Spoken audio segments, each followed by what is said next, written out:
सुखदेव जी कह रहे परीक्षित, कंस की आज्ञा से अक्रूर जी ब्रज की तरफ चले, वृंदावन की तरफ रथ में सवार होकर के चलने लगे। जैसे ही चले आपने सुकृत के ऊपर विचार करने लगे कि हमने कौन सा पुण्य कर्म किया, कौन सा सुकृत किया है जिससे आज श्री कृष्ण का दर्शन हमको प्राप्त होगा। और यही विचार करते करते चलते चलते पहुंच ही गए ब्रज में। और भगवान श्री कृष्ण बलदाऊ भैया के साथ शाम को गाय चरा करके लौट रहे थे। ब्रज के बाहर ही विराजे हुए अक्रूर जी रथ पर सवार होकर के पहुंचे। भगवान श्री कृष्ण ने मुस्कुराते हुए बलदाऊ भैया से कहा दाऊ जी देखिए चाचा जी आ रहे हैं, चलिए चल करके स्वागत करते हैं। भगवान ने आकर के स्वागत किया, चरण स्पर्श किए, कहा चाचा जी भले पधारे, बड़ी कृपा की, बड़ा अच्छा किया जो आप आ गए। सारी बातें वहीं पूछ ली कृष्ण कन्हैया ने, कैसे पधारना हुआ, मथुरा में सब सकुशल तो है, सारी बातें वहीं पूछ ली। और उसके बाद अक्रूर जी को लेकर भी पहुंचे नंदराय जी के पास। नंदराय जी ने अपने हृदय से लगाया, गले से लगाया, आसन पर बैठा करके मधुर मधुर बातें की, सब पूछ लिया। वसुदेव जी ठीक तो है, बड़ा कष्ट है, कंस के कारागार में पड़े हुए बंधक बन करके। भाभी जी देवकी जी ठीक तो है ना, महाराज उग्रसेन में बड़ा कष्ट उठा रहे हैं उस दुष्ट कंस के कारागार में रह करके। और फिर उसके बाद पूछा कहिए कैसे पधारना हुआ। तो नंदराय जी को समाचार दे दिया, सूचना दे दी जो कंस ने भेजी थी। कहा महाराज कंस धनुष यज्ञ कर रहे हैं तो चाहते हैं कि आपके पुत्र कृष्ण और बलराम भी जाएं। महाराज ने इच्छा व्यक्त की है कि कृष्ण बलराम बड़े वीर हैं, शक्तिशाली हैं और हमारी प्रजा है तो प्रजा का कर्तव्य है राजा का मनोरंजन करें। और महाराज कंस मल्ल युद्ध के बड़े चस्कीले, मल्ल युद्ध देखने का बड़ा शौक है, मल्ल युद्ध करने का भी बड़ा शौक है। इसलिए सूचना भेजी है कि कृष्ण और बलराम भी धनुष यज्ञ देखने के लिए पधारे और मल्ल युद्ध में भाग लेकर के महाराज का मनोरंजन करें। इतना सुनते ही यशोदा मैया बड़ी जोर जोर से रोने लगी, फपक के कहा अरे नहीं, हम अपने लाला को कहीं नहीं जाने देंगे। कहा जब से जन्म लिया है तब से तो बड़े बड़े उत्पात होते रहते हैं, आए दिन कोई ना कोई रहते यहाँ आता रहता, कन्हैया हमारा उनका वध करता रहता। लेकिन हम क्या बताएं हमारी दशा कैसी रहती है, सुबह गाय चराने के लिए, बछड़े चराने के लिए वन में जाता और जब तक लौट करके नहीं आता तब तक यही लगा रहता मन में, कब आएगा हमारा लाला, कब आएगा कृष्ण कन्हैया, यही सब लगा रहता मन में। और आप कहते हैं मथुरा लेकर के जाएंगे उन दुष्टों से युद्ध करवाने के लिए। कहा नहीं, हम नहीं जाने देंगे। नंद बाबा जी भी ये कल्पना करके कि कृष्ण कन्हैया थोड़ी ही देर के लिए मथुरा में जाएंगे, लेकिन मथुरा जा रहे हमसे दूर जा रहे, कल्पना मात्र करके कृष्ण कन्हैया की याद में रोने भी लगने लग गए। सुखदेव जी कह रहे हैं परीक्षित इन सबका प्रेम कैसा था भगवान के प्रति। लेकिन कृष्ण कन्हैया ने मना ही लिया, मैया को कहा मैया जान दो ना, अब तक तो जन्म से लेकर के अब तक तो गांव में ही रहे हैं, मथुरा नगर देखने की हमारी बहुत इच्छा है, बहुत सुना है मथुरा नगर के बारे में, नगर ऐसा होता है, नगर के राजमहल ऐसे हैं, राजमार्ग ऐसा है। और फिर महाराज कंस ने बुलाया है मल्ल युद्ध के लिए, तो हमारी भी इच्छा है मल्ल युद्ध देखने की, धनुष यज्ञ भी देखाएंगे, जाने दो ना। नंद बाबा जी को समझाया, नंद बाबा जी तैयार हो गए, नंद बाबा जी साथ मिलकर के यशोदा मैया को मनाने लग गए, मना ही लिया। दूसरे दिन जल्दी से तैयार होकर के स्नान इत्यादि करके तैयार होकर के चलने के लिए बाहर निकल ही रहे तो क्या देखते हैं सामने गोपियां दिखाएंगी। गोपियां सब जब से भगवान ने वंशी बजा करके बुलाया तो मधुबन में, तब से, उसके पहले भी यही स्थिति थी, लेकिन तब से तो यह स्थिति है कुछ भी करती रहें बस सब कुछ कृष्ण कन्हैया के लिए, मन कृष्ण कन्हैया के लिए, मन से कृष्ण कन्हैया के स्मरण और कुछ भी नहीं, अर्थात अपना सब कुछ कृष्ण कन्हैया का ही है। सुबह प्रातः काल में उठी हैं तो यही विचार कर रही हैं, आपस में चर्चा कर रही हैं कि ये सोने का रथ खड़ा हुआ है नंदराय जी के भवन के आगे, क्या बात है, कौन आया है। और इतने में क्या देखा, कृष्ण कन्हैया दाऊ जी के साथ बाहर निकल कर खड़े हो रथ पर सवार होने लगे। भागती हुई आई, कोई रथ पकड़ करके खड़ी हो गई, कोई कृष्ण कन्हैया का दुपट्टा पकड़ने लगी, कोई रथ के आगे जाकर के बैठ गई, किसी ने रथ में लगे हुए घोड़ों की रस्सी को पकड़ लिया, कहा हम नहीं जाने देंगे। कन्हैया कहाँ जा रहे हैं, हमें छोड़ करके कहाँ जा रहे हो। कन्हैया ने कहा अरे मथुरा नगर जा रहे हैं, 2 दिन में ही लौट करके आ जाएंगे। गोपियां कह रही हैं कन्हैया तुम्हें मालूम है तुम जितनी देर के लिए वन में जाते हो गायों को चराने के लिए और वन से लौट करके आ जाते हो, फिर दूसरे दिन अगले दिन के सुबह तक हम तुम्हारी प्रतीक्षा किस तरह से करती हैं कि तुम्हारा दर्शन कब प्राप्त होगा, तुम्हें मालूम भी है कुछ। यही सब कृष्ण कन्हैया से कह रही है। एक गोपी कहने लगी अरे क्यों व्यर्थ प्रलाप करती, जानती नहीं हो ये वही छलिया कृष्ण है ना, ये बदल थोड़े ही गए, ये वही हैं जो कभी कह करके जाते थे आज तुम्हारे घर में आऊंगा और चले जाते थे कहीं और हम अपने अपने घर में बैठ करके बाट जोती रखती थी कि माखन खाने के लिए, माखन पाने के लिए कृष्ण कन्हैया आएंगे। रास रचाया तो हम अभिमान कर बैठी तो हमको छोड़ दिया, ये किस तरह से उचित था, अर्थात किसी भी तरह उचित नहीं था। क्यों, हम तो हैं ही ऐसी जन्म जन्मांतर की अपराधी हैं। लेकिन ये तो गोपीजन वल्लभ बोले जाते हैं, देख लो अब भी गोपीजन वल्लभ कहे जाते हैं, लेकिन अभी छोड़ करके चले जाते हैं और कहते हैं 2 ही दिन में लौट करके आ जाऊंगा। बहुत प्रकार से कृष्ण कन्हैया ने समझाया गोपियों को और रथ पर सवार होकर के कृष्ण कन्हैया और बलदाऊ भैया चल दिए। सुखदेव जी कह रहे हैं परीक्षित इन गोपियों की दशा कैसी हुई, वैसे तो सदा सदा ही कृष्ण कन्हैया को याद करती ही रहती हैं, लेकिन जब रथ पर सवार होकर के कृष्ण कन्हैया मथुरा की तरफ चले तो उसी दिशा में खड़े होकर के निहार रही हैं इस आशा से कि कदाचित कृष्ण कन्हैया को याद आ जाए हमारी, शायद कृष्ण कन्हैया जो कृपा हम पर किए हैं उस कृपा को याद करके लौट आए। उन्होंने वंशी में हमारा नाम ले लेकर के पुकारा था, अपने हाथों को हमारे कंधों पर हमारे गर्दन में रखा था, अपनी अंकमालिका प्रदान की थी अर्थात हृदय से लगाया था, हमारे लिए नृत्य किया, कदाचित शायद उसी को याद करके लौट आए।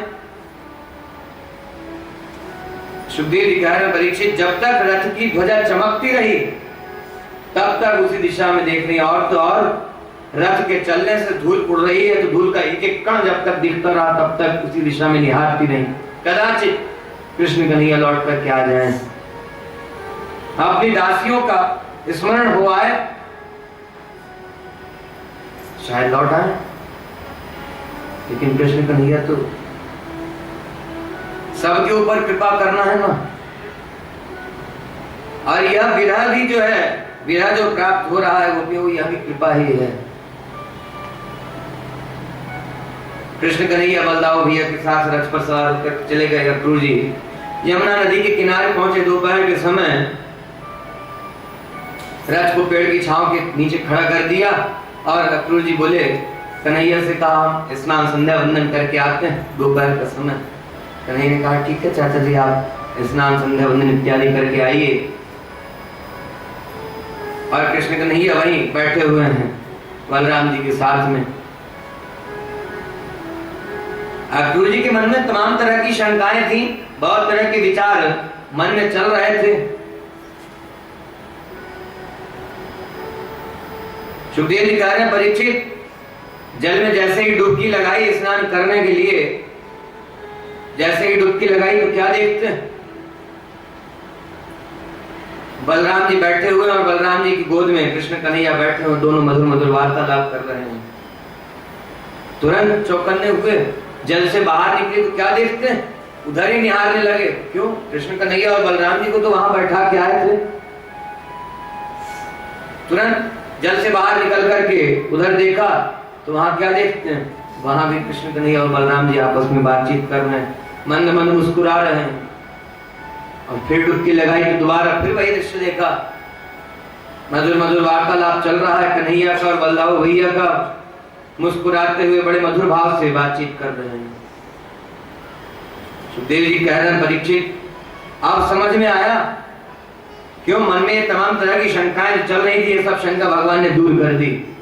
भगवान ने दर्शन दे दिया, भगवान ने यह बता दिया कि वो परम परमात्मा है और वही परम परमात्मा चेत अचेत चल अचल जो कुछ दिखाई देता है सब में है, यह दिखा दिया।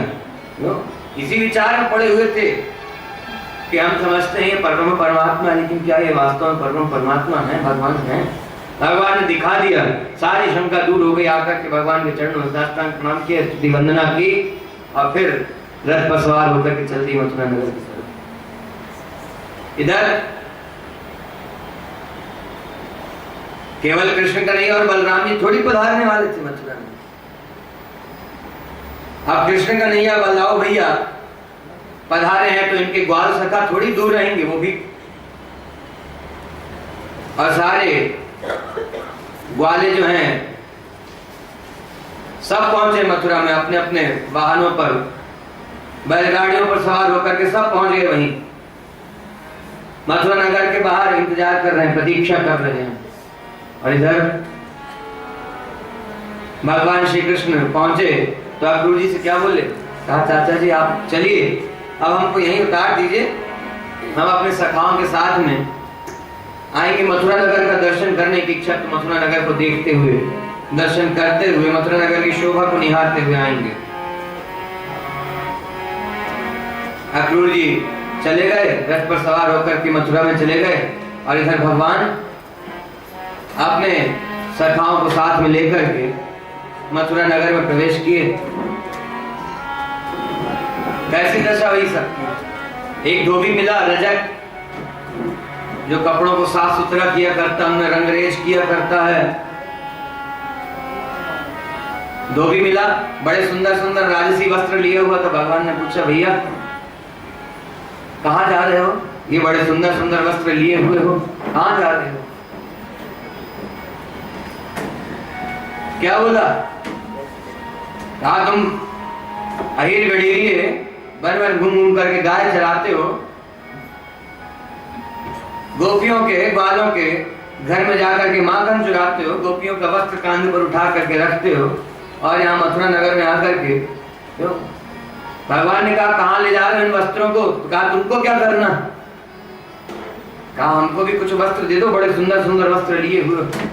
तब बोला अच्छा, वन वन घूम करके गाय बछड़ चराते हो, वहां पैर में पनही पहनने तक का ठिकाना नहीं, नंगे पैर जंगल में घूमते हो और यहाँ राजसी वस्त्र पहनोगे? आप भागो यहाँ से, अभी महाराज को मालूम हो गया तो अभी दंडित करेंगे, बड़ा दुख भोगना पड़ेगा। भगवान ने एक थप्पड़ लगाया, सर कट के गिर गया, भगवान ने इसका उद्धार कर दिया। उसके बाद भगवान ने कहा अपने सखाओं से, भैया जिनको जिनको जो जो वस्त्र पसंद आए उठा लो। सबने अपने अपने पसंद के वस्त्र लिए और आगे बढ़े।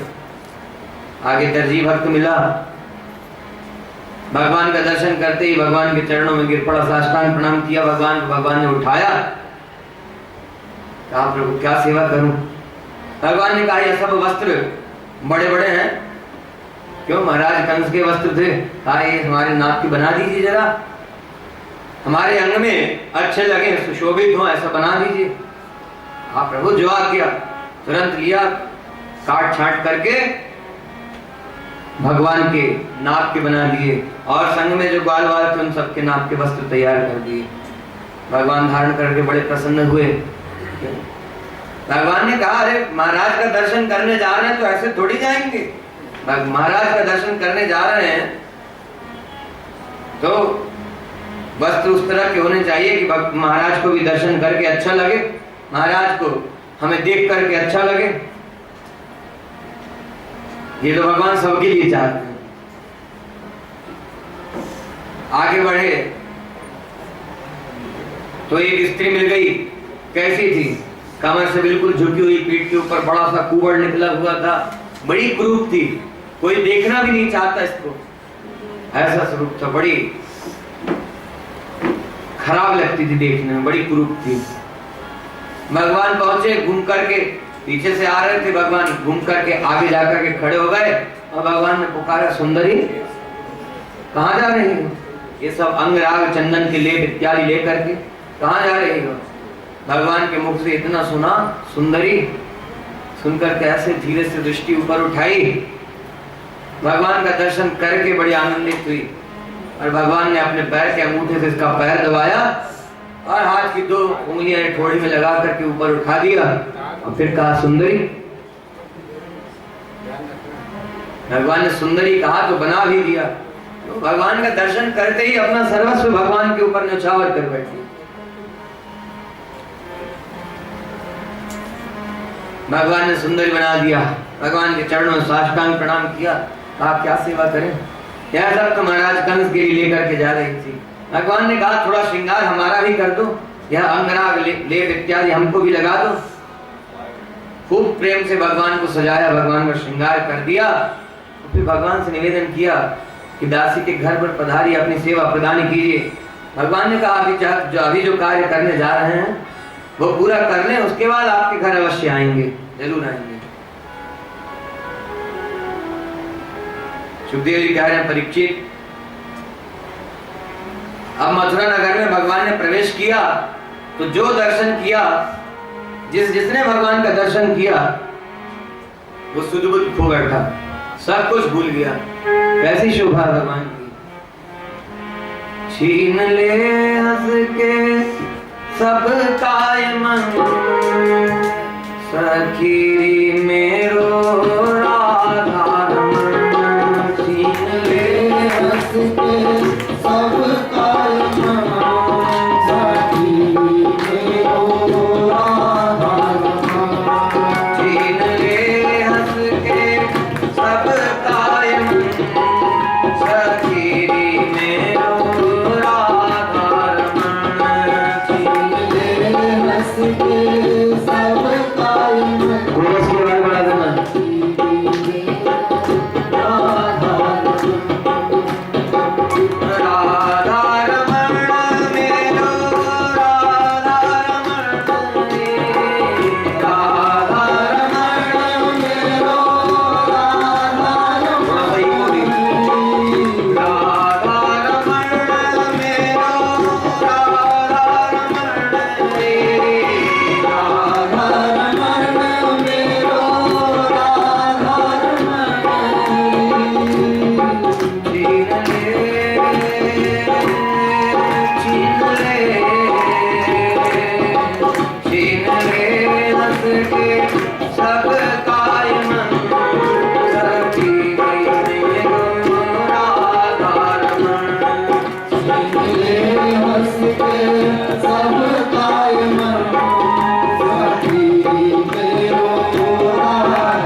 बड़े तो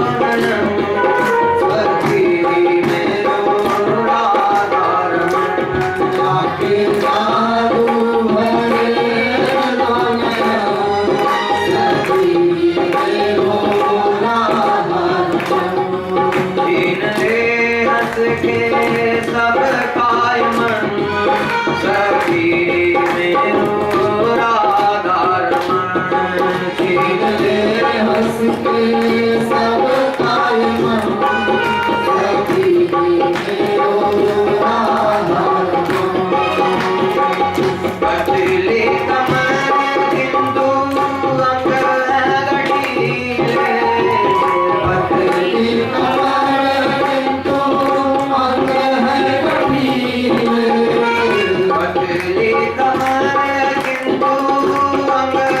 अंग गठीले पतली कमर बिंदु अंग गठीले अधरों पे अमृत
किंतु अंग है किशोरावस्था वाला शरीर है, अभी बाल्यावस्था समाप्त नहीं हुई पूरी और युवावस्था आ रही है अभी। तो ये इन दोनों का युवावस्था और बाल्यावस्था का बीच का जो स्वरूप है, जो श्री विग्रह है भगवान का किशोरावस्था का, ऐसा सदा ही रहता है भगवान का श्री विग्रह, सदा किशोरावस्था वाला ही है। इसमें ऐसे शरीर को देख करके, ऐसे रूप को देख करके तो हर कोई मोहित होते हैं, लेकिन भगवान का रूप है, यहाँ तो भगवान की छवि की, भगवान के रूप की बात हो रही है। अधरों पे अमृत है, नैना नशीले, इनकी तिरछी चितवन पे तो हर कोई अपने प्राण तक न्यौछावर कर बैठता है। किसी की तरफ जरा सी तिरछी नजरें करके निहारा, उतने में तो सब कुछ लुटा बैठा। बाकी जिसकी तरफ अपने नेत्रों को पूरा उघाड़ करके, जिसको अपने नेत्रों का दर्शन करा दें, अपने नेत्रों से जिसको देख लें पूरे नेत्र उघाड़ करके, उसका तो क्या कहना। एक बार जरा सी छटा दिखाई, जरा सिर भी ऐसा क्या किया, जरा सी तिरछी नजर की, इतने में ही तो सब कुछ खो बैठे, सब कुछ भुला बैठे, उसके अलावा और कुछ ध्यान आता ही नहीं है। ऐसा थोड़ा बचपन है, थोड़ा यौवन है, वही कह रहे हैं। ऐसा भगवान का सुंदर दिव्य श्री विग्रह है। थोड़ा बचपन थोड़ा यौवन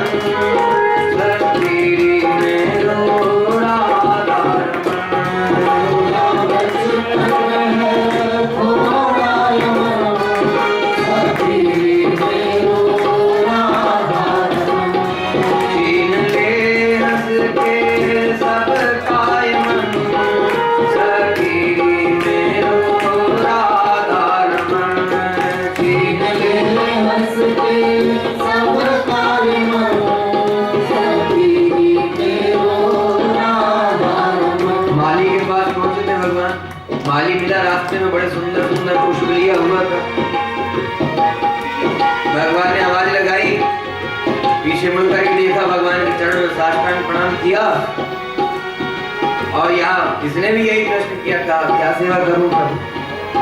भगवान ने कहा थोड़ा श्रृंगार कर दीजिए, जल्दी से सुगंधित 5 प्रकार के रंग बिरंगे सुगंधित पुष्पों की माला बना करके भगवान को धारण करा दी, और भगवान ने कहा तुम्हारा कल्याण होगा। और उसके बाद आगे बढ़े।